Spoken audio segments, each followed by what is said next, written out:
okay? Okay. So this presentation will mostly be about the frontier system, which is the actual PvP part, PvP and housing part of the game. So yeah. So the point of Dragon's Prophet is that you have more than 300 dragons that you can capture using a small mini games. Collect. You can keep up to more than 100 dragons with you.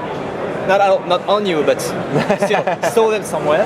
Train them so that they can get better stats and skills. Customize them by equipping them with armor, saddles, and equipment. And you can kind of customize them by trading their skills because they have skills and they are exchangeable in some ways. Ride them. You have 4 kinds of dragons. You have ground dragons, flying dragons, aquatic dragons to go underwater, and gliding dragons. Basically, they have an upstart and then they just glide down. So it's not flying. No, it's different from the flying. It's not the same.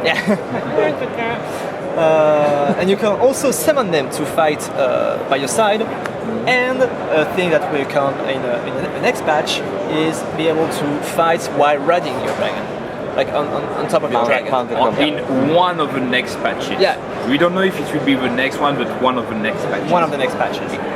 They're testing it at the moment. So we also have that's a good thing. the basic parts of the MMORPG, 4 classes, 2 melee, 2 ranged. They are all based on the damage.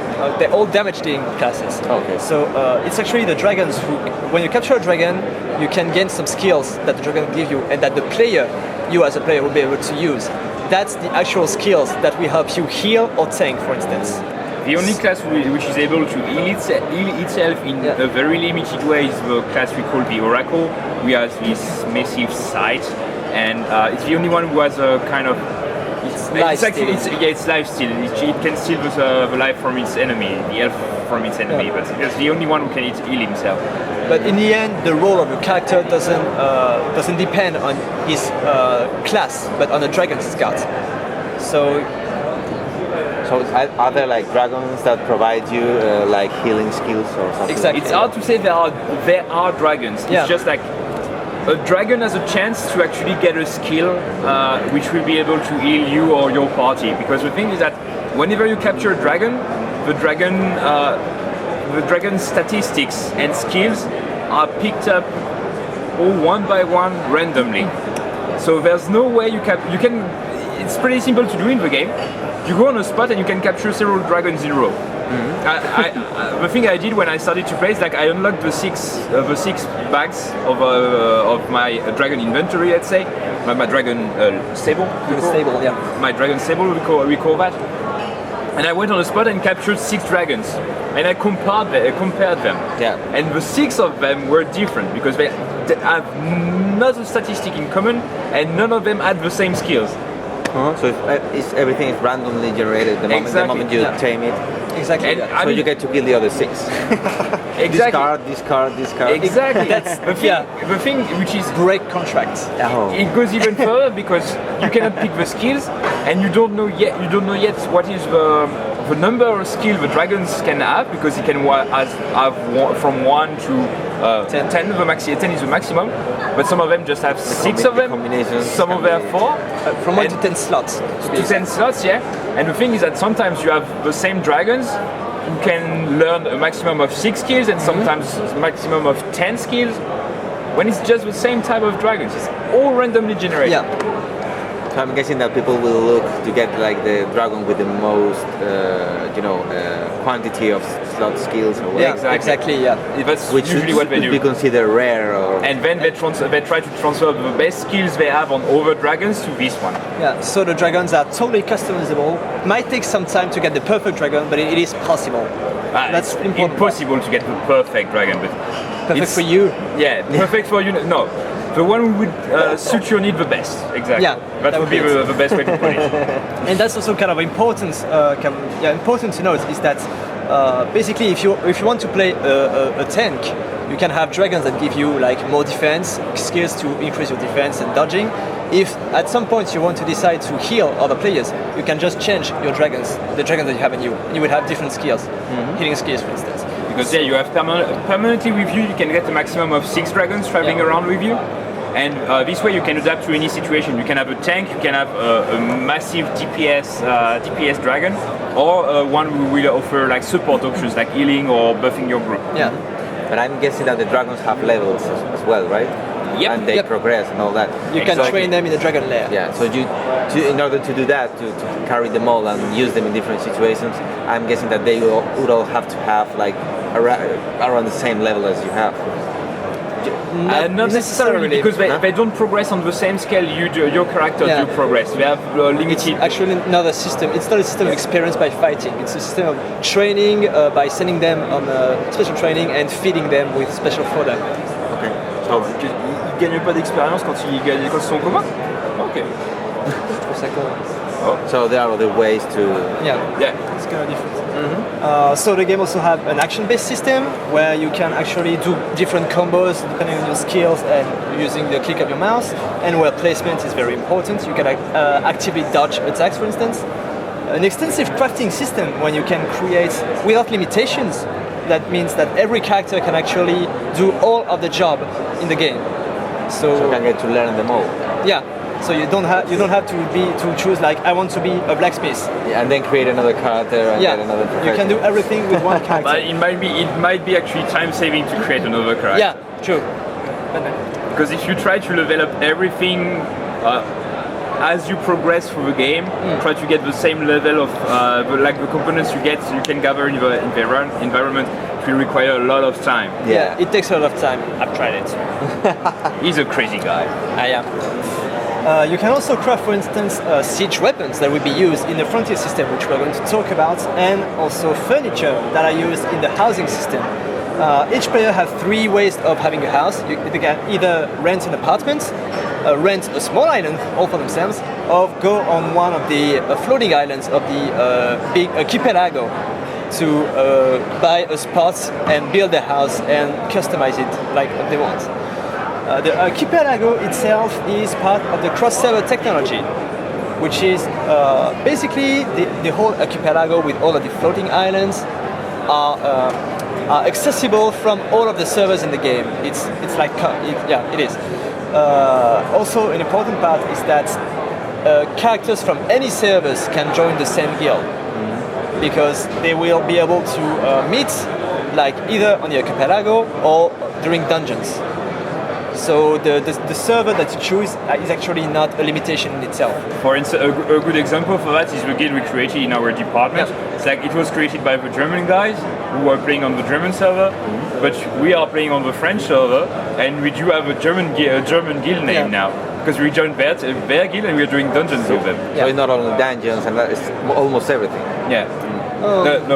Well, open world and all that, yeah, right? You have the cross-server technology works for dungeons and for the archipelago, where you can actually gather housing PvP area. However, all the open doors area are actually limited to your server. Yeah. It's just because it's a technology thing, because the language servers are linked to one server per language. Yeah. However, the housing server is one independent server from these languages server. So it's like our server architecture allows us to do that for those specific features. Or instance content, not Instant world. content, yeah. Because even if the housing is not instance itself, because you can travel like seamlessly from one island to the other, it's not. It has its instance compared to the rest of the world. It's just there are no loading times when you're traveling around the world of Eurasia. But if you want to go in an instance, you go on a different server actually. So we're going to talk about the frontier system. Any questions so far? No, It's okay. Has been very complete. Doing a good job. Keep it up. The frontier system is actually the PvP part of the game. It is composed of 2 specific systems. The citadel systems, which is actually all that is linked to fighting and assaulting places, and the high load system, which is managing the island that you've captured. More social. I'll just show you a quick fly through of an island. So as you can see, this one island, for instance, is like more a snowy, mountainous area, but we have different. This is the castle, which is the lair of the overlord of the island. So also can be a bit of steampunk. Here you can see another setting with a mine where the alliance, the Tree Alliance, can get some resources. Some native NPCs from the area, which are monsters, can be attacked too. Another type of castle. You can see, and as you can see, all of these limited of these places that you can see on the ground are actually the spots that the players can purchase to place the house. So as you can Knowing see, that they can buy the spot and they can lose it at some point because you have to pay rent.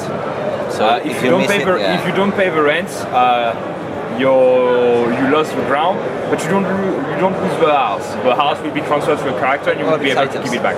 So if you forget to pay your rent, you lose the money you invested in the ground you actually bought, in the parcel of land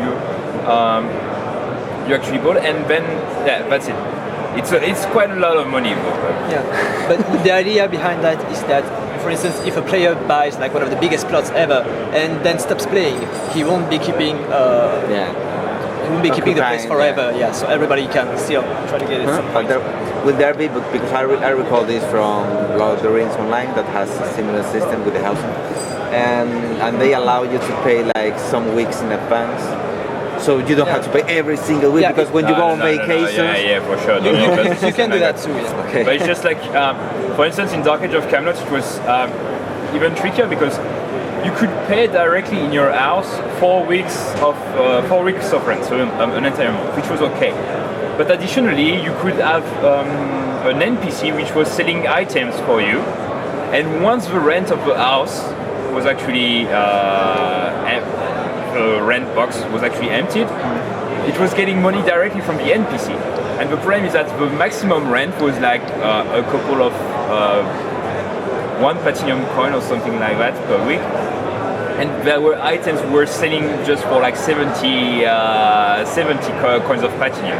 So you could have 70 weeks of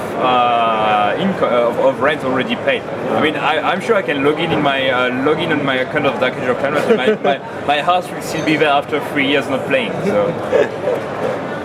So a quick overview of the frontier system. You have the housing that we talked about, the sovereignty by alliances. An alliance is a coalition of several guilds, and an alliance is actually the people who will be able to take control of an island. They can also put taxes to collect some money from the players that they can use to expand the infrastructures by creating some building. The islands contain some rare resources that can only be found on the actual islands. So that's an important point of actually taking care of these islands. And these islands will also be the scenery of huge PvP battles with siege weapons and defensive constructions, like towers, for instance. Yeah, so the archipelago is really there for housing and for PvP. It has multiple functions, which are extremely cool to combine. And since it is cross-server, you have big possibilities. so you have your house within one of those. Your house cannot be attacked by other players. Yeah, That's going to be the question. it was related to that. Was almost that. Okay, so I think if the sovereign changes, of the island changes, it will affect your house. The only in a way. The only real effect that it will have is that the new High Lord of the island might change the tax rate. It can modify the taxes you have to your rent, for instance. You can increase your rent. Yeah. And if you think it's too high, you can say, okay, see you guys, I'm going home or elsewhere. That's the idea. Let's go, guys. We'll throw him down. Yeah, it's another possibility. We are taking over the island. Yeah, exactly. Hey, imagine on the French server, revolution every day. Hey, wouldn't be surprised. Well, that brings a lot of synergy between the players. Exactly, yeah. It's a real player-regulated concept in itself. So self-regulated, actually. Yeah. If the taxes are so high, somebody will have to do something. Yes. That would be good. So as you can see, an alliance can have from 2 to 5 guilds, so can be a lot of people.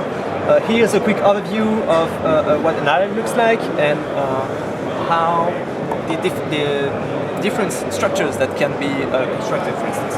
Like you have these small white stars here, they are the crystal towers. The idea is that to start a territory war, to try to take control of an island, you have to first destroy 3 crystal towers. Those three. Well, 3 crystal towers. I mean, a certain number of crystal towers. That depends on the size of the island, actually. The crystal towers can be attacked anytime. So you can do this in the middle of the night, for instance. But once the towers are destroyed, every alliance that is concerned by what is happening, so the attacking and defending alliances, will receive a warning that a territory battle will take place sometime later. So either on the evening, or if it's already kind of late, on the evening after. So the idea is that everybody will have time to prepare for the big battle that will decide the outcome of the island ownership. You have several structures, for instance, strongholds that the attacking alliances can capture to get some points. The flag towers where the players actually respawn. So like, the more you advance, the more flag towers you have, the closer to the main castle you will respawn. And also the main castle, which is the one goal of attacking, and the defensive towers, like defensive structures. Yeah, I'm guessing that since this is the entrance to the castle. Exactly. So you can't go like flying and skip all the defenses. No, because You wish, but no. technically it might be possible, but that's why it is important to put some anti-air weapons, some anti-air defenses. The thing is that you can spawn defenses like NPCs who can fire at your character. So you can have archers on the walls of the castle who can fire automatically. So if you go alone, you're sure you die. Yeah, and also the points that you have to go through here, which is a choke point. So yeah, a lot of people and towers shooting. So you can use siege weapons to attack another island. They are necessary to destroy the defensive constructions like towers. They can be transport vehicles where 1 to 6 players can actually ride.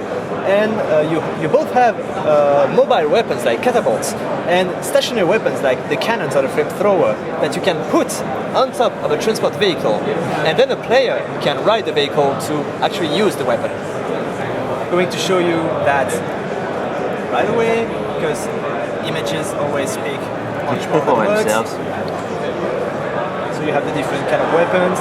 It's kind of very steampunk-like. This is part of the lore of the game, actually. So you have a whole kingdom which is based on the steam technology. So you can see that placement is very important with the flamethrower. And also, of course, the siege weapons can destroy the buildings, but the defenders can also destroy the siege weapons, and should, I even say.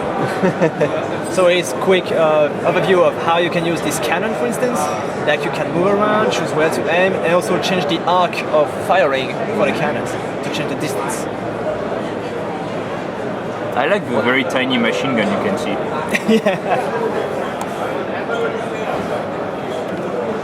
So you have destructible constructions, except for the player houses, important, and some mighty, big, huge dragon that alliances can summon. We will talk about that a bit later. It's like the ultimate siege weapon, the dragon.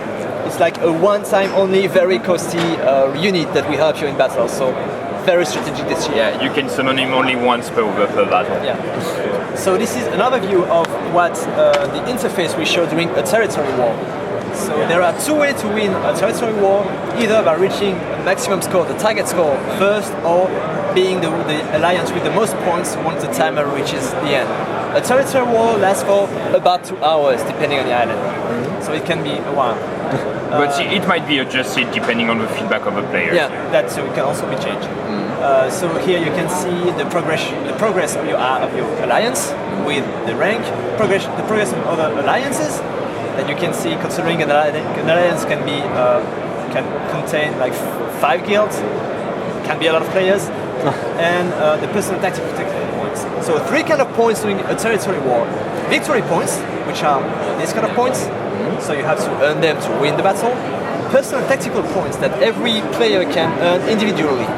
Basically, there are these points here, points that they can earn by doing stuff during accomplishing their tasks during territory wars, that will let them buy some buffs or potions or stuff like that during a battle. The points are lost after a battle, so you have to use. It's better to use them as fast as possible. It's better to put them to good use during the battle when you Exactly. actually need it than just hoping to do something with them later on. And use them during strategic moments. And other points, which are the more basic PvP points that you can earn by doing PvP activities, so that you can buy more equipment, for instance, PvP equipment, PvP items. PvP and not only PvP actually.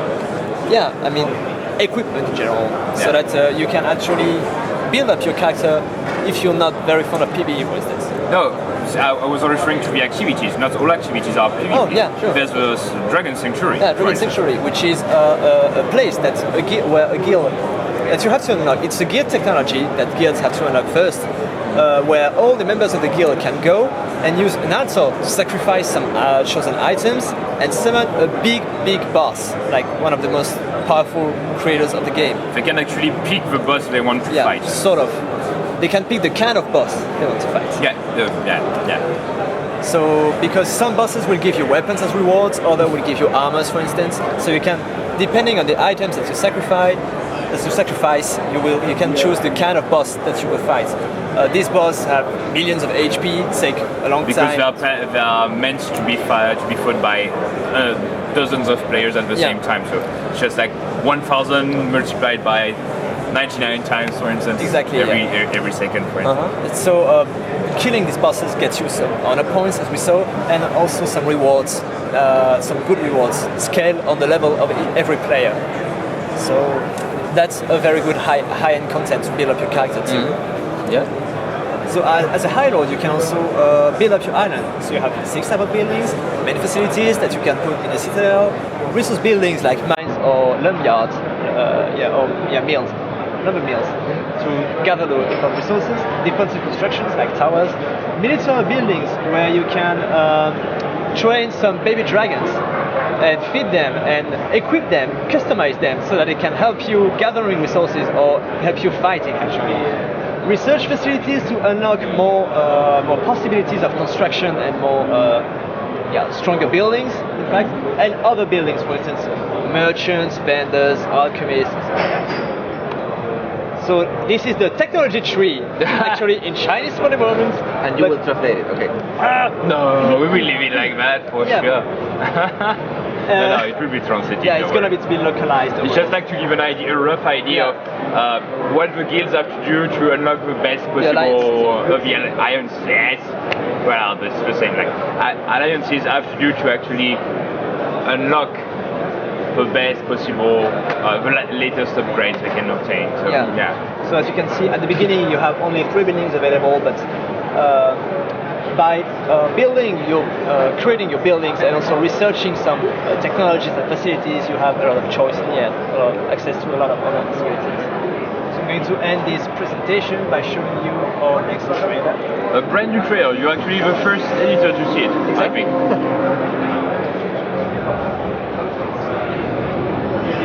So this is. This trailer is going to be about mostly the territory wars, how it actually looks like. You will have a rough overview of how starts the territory war and how it ends. Yeah. Like players on ramparts ready to defend themselves.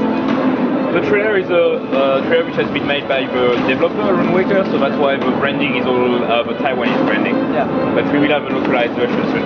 Nice. You can see the crystal towers being attacked to start the territory war. And there are no defenses, I mean it's just hitting DPS on the crystal and...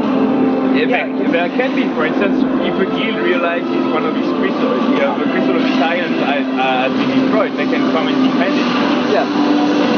Every player from an alliance that controls an island will receive a warning when the crystals are attacked, so they can come and defend them. You can see you can gather some resources that caravans will bring to your citadel.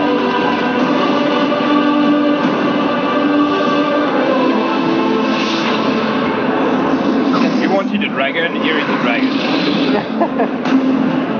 Here is the big siege. That one is like the alliance. Right? Yeah, this is the siege dragon. That's a normal one. Yeah, very strategic points, actually. Shock points that I was saying about.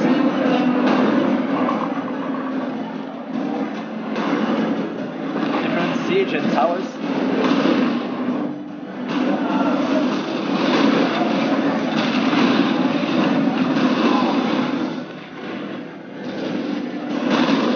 And here comes Papa. Yeah. Rules 3. And the points of the siege weapons. You see, exactly, you can destroy the gate. So yeah, once again, it's the Taiwanese logo, which is evolving in a more steampunk direction. That's perfect. Okay, that's it. Question? Yeah, but the usual question when it comes to massive combat, how the server plus clients handle all those players, you know, at the same spot. Plus pets, plus dragons, plus. That's a good thing you asked a question, because in the last patch, it's in yet, we introduced options like shortcuts on your keyboard you can use to actually deactivate all effects which are not the ones of your dragon and your character. So for instance, even if you feel like your computer is suffering in a massive fight like that, you can deactivate by pressing 2 keys on your keyboard instantly all effects which are not your own, on your own character. So remove texture. And I think you also have another shortcut to actually deactivate all the effects which are not the one of your current target or something like that. There was something related to the monsters you can fight in the game too. But Because that always tends to happen. I remember it from other games, and then it's like it's great, it's massive, but it starts dropping FPS. I won't lie to you. It might happen at some point, but even with that solution, your computer might not handle it. But that would be awesome, because that would mean that there are really shitloads of players participating in a Night Islands war, and that's pretty awesome. But then again, the actual engine of the game is developed by the developers of the game. It's a custom engine, so they're constantly working on it and trying to optimize the performances. So that can be a constant evolution about the engine, which is a very good thing. Yeah.